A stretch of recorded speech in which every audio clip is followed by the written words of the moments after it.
Hey, Dryden, how are you? Hello, can you hear me? I can hear you loud and clear, my friend. Okay, cool. Yes, man. How are you? How you doing, brother boy? Very good indeed. Thank you, mate. It's tremendous to speak to you. Thank you very much for your time. Yeah, thanks for having me, Bo. Pleasure indeed. What magnificent music you'll be here to see us in 2025, man. I am busting. Since you were last here, it's not way back to 2002. Is it the big day out? I believe so. Just talking about how we've not managed to go over there. It comes up all the time. I wonder why I don't get it, man. All my experiences there have been nothing but cool, and I've been wanting to go back. Even just here we are. So time goes by and I regretfully haven't been there.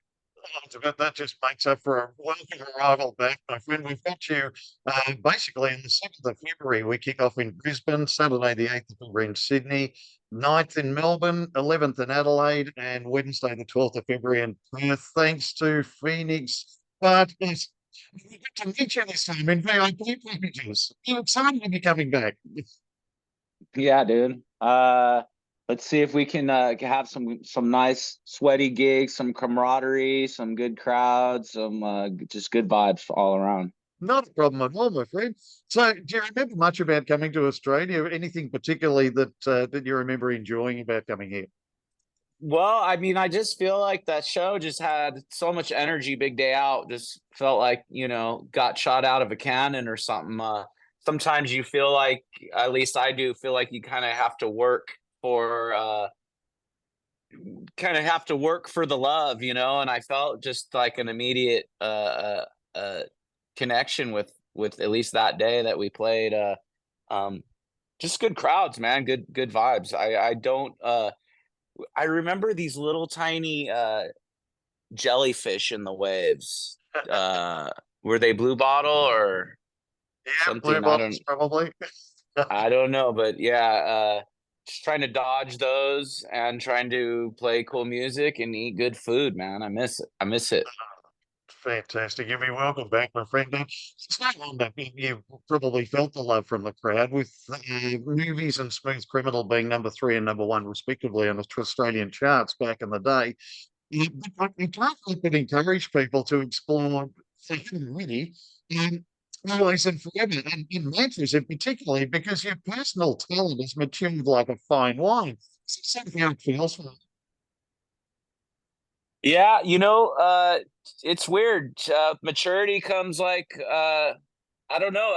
Sometimes you think your song's gonna slow down or not suck the rock out of it when you age, but that's a cool compliment, I guess. Like we've just been fancy ourselves as pretty clever songwriters and try to keep it going, even with this new Mantras record, man. I spent so much time when we're traveling, so little time actually is spent playing music. When we're actually writing it, we might as well just make sure we say what we want to say, get the production right, and all the things that make like a cool, like timeless.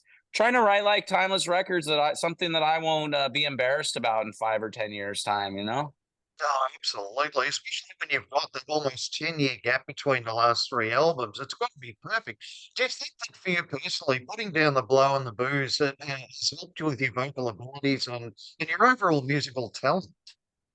Well, there's something about like, of course, the music industry, which it's like it it almost celebrates debauchery, Yes. so it's there's a season for it, man. And I think that chaos breeds awesome music, man, for sure. But like trying to turn that on like a faucet is just doesn't work, and so there's a way to try, and I'm just trying to navigate through my days, man, without music or with it. I feel like I'm so much more in control of every situation when I ditch that stuff. You know what I mean? And I wish that I had fewer seasons with it, because the romanticness of being you know getting wasted after shows or whatever. It just kind of falls flat, man. Every time it falls flat. It's never what you imagined it was gonna be. Beautifully put, and of course, you're an inspiration to so many. The fact is that you've matured beautifully, and your voice is phenomenal at the moment. But in itself, I mean, can you take me back a little ways after Brother Vibe, or I suppose right at the end of Brother Vibe, and joining up with Ty and becoming Alien Ant Firm? Were you, Terry, Mike, and Ty? What were your dreams and aspirations at that time?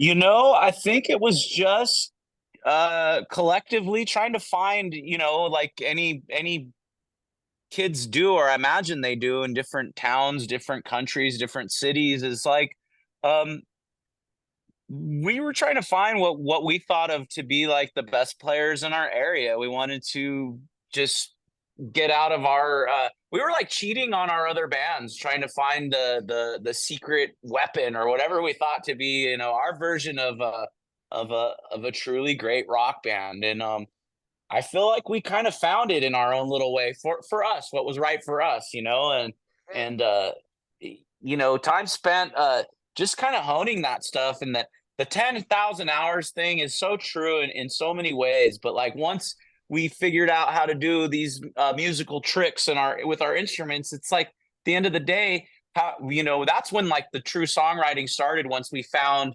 the four of us, I felt like everyone could play, but could everyone really like write a song that connected so much with people? I feel like we were more of a hybrid of just almost like jazz, metal, very confused, very riff oriented, which we all love, great musical riffs. But again, like just trying to figure out how to Rubik's cube these little songs together, man. And I don't know. That's what we were up to.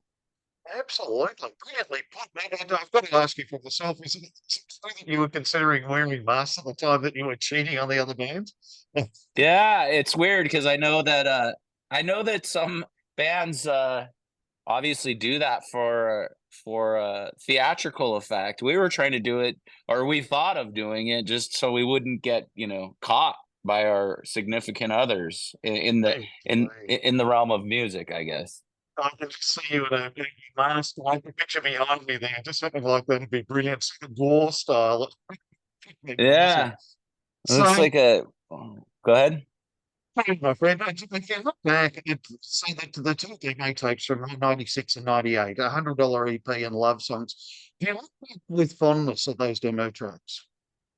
I think there's little glimpses of coolness in there. It was just so raw, and hearing like I hate hearing a sour production, or maybe it is. I guess the only fondness I would look at some of those with is just how far we've kind of come, and no embarrassment at all by doing them. I just to hear how brittle and AM some of that stuff sounds when the technology was there to actually be a thicker, cooler band.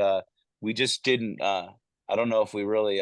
Might have been a swing and a miss. Yeah, with you, absolutely. But it seems possible to me as I think about your amazing career that you have a love-hate relationship with Smooth Criminal, and a song that you voice on the lips on the TV screens of literally millions around the world, but also a cover.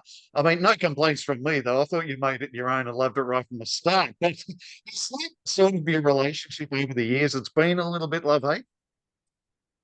More love than hate. I feel like there was like maybe one season in there where I was like, "Fuck this song," or and it's really ridiculous frame of mind because it provided it put us on. It created a quite a big podium for us to kind of stand behind and shout our own music out. We knew what we were doing. We're the ones that put the song on the record. You can't do that and then all of a sudden feel uh uh, bummed out about it. I guess the only quote unquote hate was just more.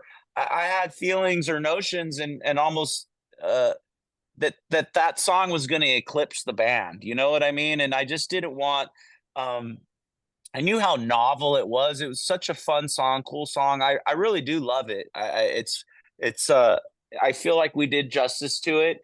And yeah, that was the main thing was just figuring out a way to like how do you crawl out from under the fact that that song is like almost again eclipsed the band. I always saw us coming up, um, as maybe first record, second one's a little bigger, a little better. The third one is the one that hits. You know what I mean? And so when you put out a debut and this song that isn't yours suddenly like catches fire, I think it's logical to kind of wonder what to expect career wise when something like that happens.